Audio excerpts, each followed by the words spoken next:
Hi guys, and welcome back to the project on EasyPy 3. We're continuing with our basic calculator.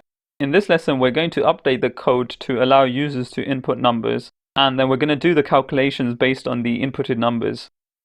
Now remember to code along with me. The only way to learn coding is to actually do it.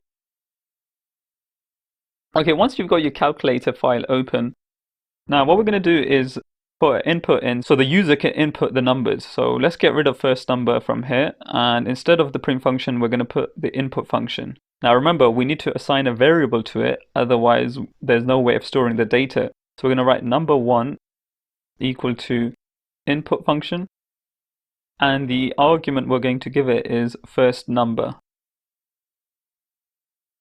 We're going to keep the operator the same at the moment, and we're going to go ahead and change second number to number2 equals input,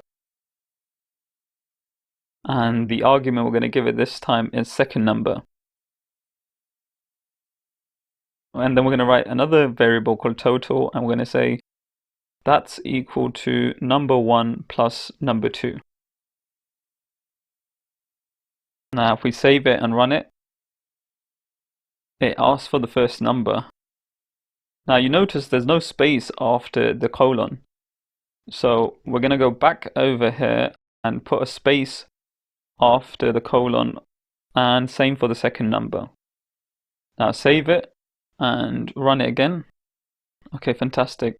We're going to put the first number in, second number in, and it still prints the old result. Well, that's because we haven't updated the result.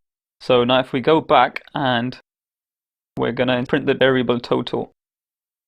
And if we run that now, and let's put in a number, say 5, and the second number we're going to put is 5. Now before I press enter, what do you think the result will be?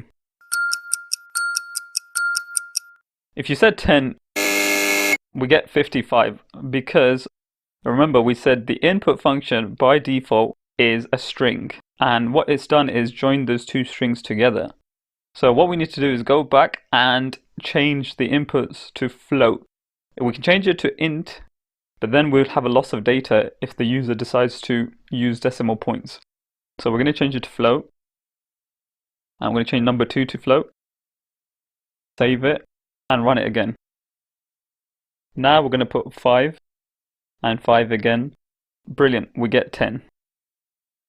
Okay, so now we've made a user-friendly design, but currently it only does one predefined operation, which I have chosen as the plus.